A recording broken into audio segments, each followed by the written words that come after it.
கிருஷ்ணகிரி மாவட்டம் ஓசூர் மாநகராட்சியின் நிர்வாக முறைகேடுகளை கண்டித்து மேற்கு மாவட்ட அதிமுக சார்பில் மாபெரும் கண்டன ஆர்ப்பாட்டம் நடைபெற்றது. ஓசூர் மாநகராட்சியில் சாலை வசதிகள் இல்லை, குடிநீர் விநியோகிப்பதில்லை, கழிவுநீர் சுத்தம் செய்யப்படுவதில்லை என புகார்கள் எழுந்த வண்ணம் உள்ளன.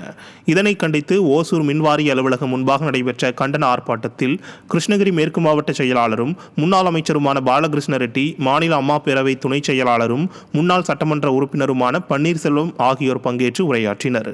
ஆர்ப்பாட்டத்தின் போது பெண்கள் குறித்து தவறாக பேசிய சர்ச்சை அமைச்சர் பொன்முடி படத்திற்கு அதிமுக மகளிர் அணியினர் காலணி மாலை அணிவித்து தங்களது எதிர்ப்பை பதிவு செய்தனர்.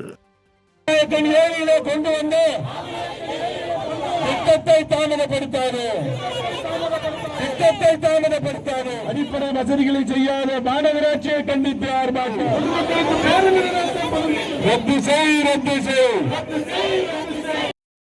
மயிலாடுதுறையில் பருவம் தவறிய மழையினால் பாதிக்கப்பட்ட சம்பா நெற்பயிருக்கு நிவாரணம் வழங்காத திமுக அரசை கண்டித்து சங்கரன் பந்தல் கடைவீதியில் விவசாயிகள் சாலை மறியலில் ஈடுபட்டனர்.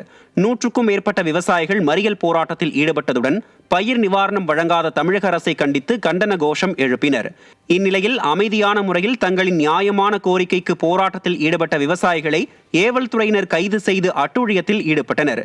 விடியா திமுக அரசு தங்களை புறக்கணிக்கும் போக்கில் நடந்து கொள்வதாக விவசாயிகள் குற்றம் சாட்டினர்.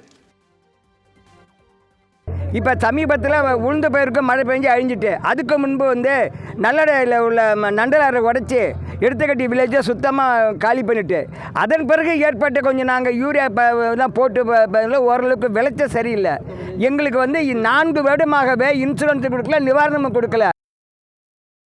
சென்னை தரமணியில் குடிநீருடன் கழிவுநீர் கலந்து வருவதாக கூறி பொதுமக்கள் அதிகாரிகளை முற்றுகையிட்டு வாக்குவாதத்தில் ஈடுபட்டதால் பரபரப்பு ஏற்பட்டது. தரமணி பகுதியில் கடந்த சில நாட்களாக குடிநீரில் கழிவுநீர் கலந்து வருவதாக புகார்கள் எழுந்தன. இதனை கண்டித்து தரமணி வேளச்சேரி சாலையில் பொதுமக்கள் சாலை மறியலில் ஈடுபட முயன்றனர். தகவலறிந்து அங்கு வந்த போலீசார் மற்றும் மாநகராட்சி அதிகாரிகளிடம் பொதுமக்கள் முற்றுகையிட்டு வாக்குவாதத்தில் ஈடுபட்ட நிலையில் அவர்களுக்கு ஆதரவாக அதிமுகவினரும் வாக்குவாதத்தில் ஈடுபட்டனர். நிர்வாகத்திறனற்ற ஸ்டாலின் ஆட்சியில் மாநகராட்சி நிர்வாகம் பொறுப்பற்ற முறையில் செயல்படுவதால் பொதுமக்கள் அவதியடைந்து வருகின்றனர். தமிழ்நாட்டில் 61 நாட்கள் மீன்பிடி தடைக்காலம் அமலுக்கு வந்தது. மீன்களின் இனப்பெருக்கத்திற்காக ஆண்டுதோறும் ஏப்ரல் 15ஆம் தேதி முதல் ஜூன் 14ஆம் தேதி வரை 61 நாட்கள் மீன்பிடி தடைக்காலம் அமலில் இருக்கும். இந்த காலகட்டத்தில் விசை படகுகள் மற்றும் இழுவை படகுகள் மூலம் மீன்பிடிக்க தடை விதிக்கப்பட்டுள்ளது.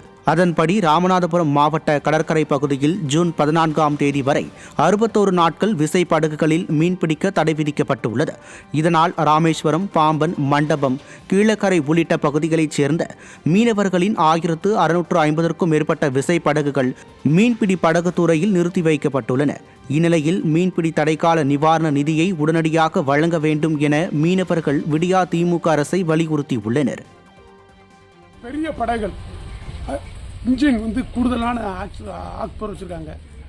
அந்த பெரிய படகுகள் கடலுக்கு போகுது. அதனால இந்த மீன் இனப்பெருக்கம் முறையற்ற தன்மையாக போயிருக்கு. இந்த தடைக்காலம் நாங்கள் படகுகளை வேலை பார்த்து கடலுக்கு போனாலும் உரிய மீன் கிடைக்க மாட்டேங்குது. அதனால் பெரிய படகுகள் கடலுக்கு போகிறத அதையும் தடுத்து நிறுத்தணும். இதுபோக அந்த தடைக்கால நிவாரணத்தை ஒரு 20 நாளுக்குள்ளே எங்களுக்கு தடைக்காலம் முடிஞ்சு 20 நாளைக்குள்ளே அதை வழங்கினா நல்லாயிருக்கும்.